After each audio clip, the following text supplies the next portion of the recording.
সুপ্রিয় দর্শক, আপনারা দেখছেন এসপিএন বাংলা টিভি। দেখুন ও সাবস্ক্রাইব করুন এসপিএন বাংলা টিভি, দেশ ও মানুষের কথা বলে। যিনি সারা পৃথিবীতে মানবতার ফেরিওয়ালা হয়ে এই প্রবাসীকে এগিয়ে নিয়ে যাচ্ছেন এবং বাংলাদেশে যারা প্রবাসীকে মৃত্যুবরণ করলে তার লাশ আনার ব্যাপারে দ্রুত হস্তক্ষেপ করছে আমাদের সে প্রিয় নেতা, প্রিয় মানুষ এই যে মনিরুজ্জামান মনির ভাইকে এই পর্যায়ে তার সভাপতি বক্তব্য রাখার জন্য করছি।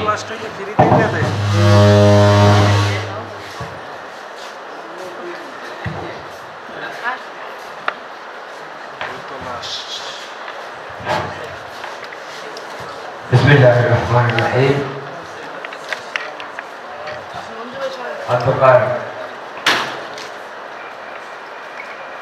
আন্তর্জাতিক প্রবাসী মানবাধিকার ফাউন্ডেশন ও যুক্তপাল কালচারাল সোসাইটির উদ্যোগে আয়োজিত সুখী সমৃদ্ধ বাংলাদেশ গড়তে আমাদের করণীয় শীর্ষক আলোচনার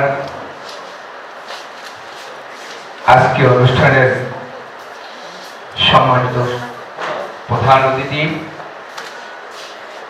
বিশিষ্ট রাজনীতিবিদ, সাবেক মন্ত্রী, বিশিষ্ট সাবেক সাংবাদিক সৈয়দ দিদার বক,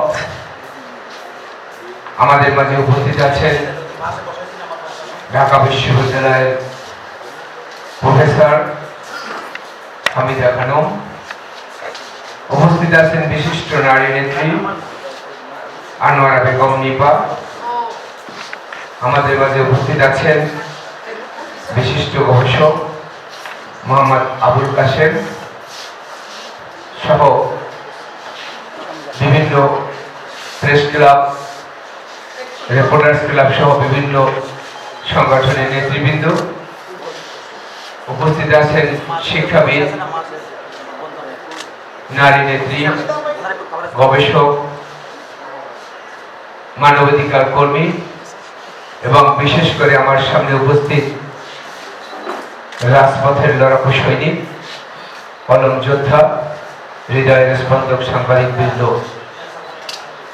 আমাদের সংগঠন আন্তর্জাতিক প্রবাসী মানবাধিকার ফাউন্ডেশনের পক্ষ থেকে আপনাদের সকলকে সাদর আমন্ত্রণ জানাচ্ছি।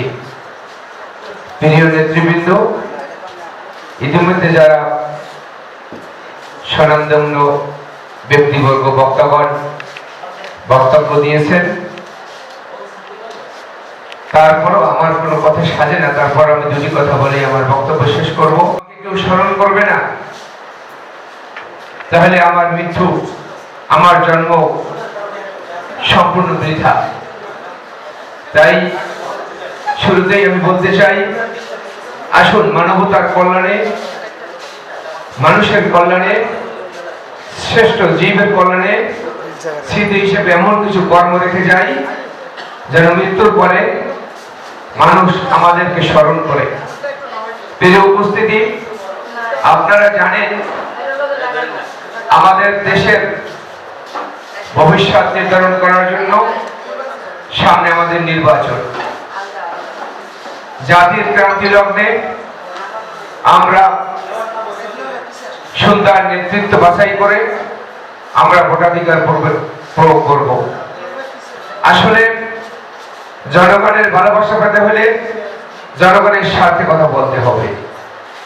জনগণের ভালোবাসা পেতে হলে জনগণের পক্ষে কাজ করতে হবে।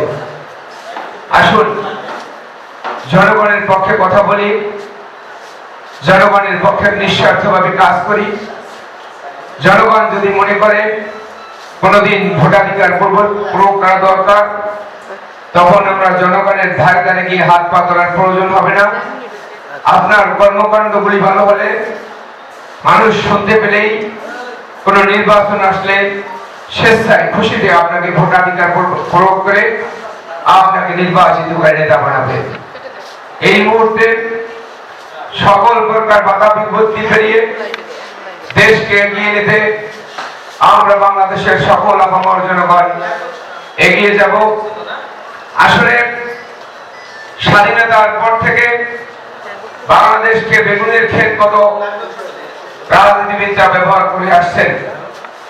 স্বাধীনতার পর থেকে যে সকল সরকার রাষ্ট্র ক্ষমতায় এসেছেন তারা আমাদের বাংলাদেশ নামক বেগুনের ক্ষেত থেকে বেগুন তুলে তুলে ওই আমেরিকা, জাপান, জার্মান করে আয়েশ করছেন। আর আমরা সাধারণ জনগণ এখানে যুগে যুগে মরছি, অনেকেই সেটার খোঁজ খবর রাখেন না। এমন নেতৃত্ব বাছাই করে ভোট দিন যে সকল নেতৃত্ব দুর্নীতিকে না বলবেন, যে সকল নেতৃত্ব মাদককে না বলবেন, যে সকল নেতৃত্ব ইফটিজিংকে না বলবেন। আসুন ভোট এবং বাতের অধিকার এবং মানবাধিকার রক্ষায় আমরা অতন্ত্র প্রহরী হিসাবে যে কোনো সময় যে কোনো দুর্যোগে দেশের কল্যাণে দাঁড়াবো, দেশের অন্যায় যারা করবে তাদের বিরুদ্ধে প্রতিবাদী কণ্ঠস্বর হয়ে দাঁড়াবো, সকল প্রকার দুর্নীতি বন্ধ করব, সকল পর্যায়ে আমরা অন্যায়ের প্রতিবাদ করবো ইনশাআল্লাহ। প্রিয় ভাইরা, আপনারা জানেন বিগত এক যুগ ধরে আন্তর্জাতিক প্রবাসী মানবাধিকার ফাউন্ডেশন নামে আমরা বিশ্বব্যাপী একটি প্ল্যাটফর্ম পরিচালিত করে আসছি।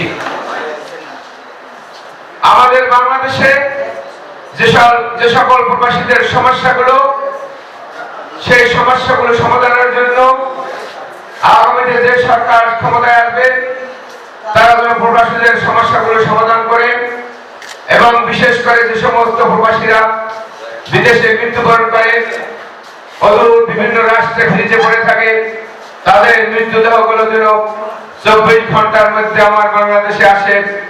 আমরা এই দিনে আপনাদের মাধ্যমে আমরা বিশ্ববাসীকে জানান দিতে চাই তথা ভবিষ্যৎ রাষ্ট্রযন্ত্রকে সজাগ করে দিতে চাই।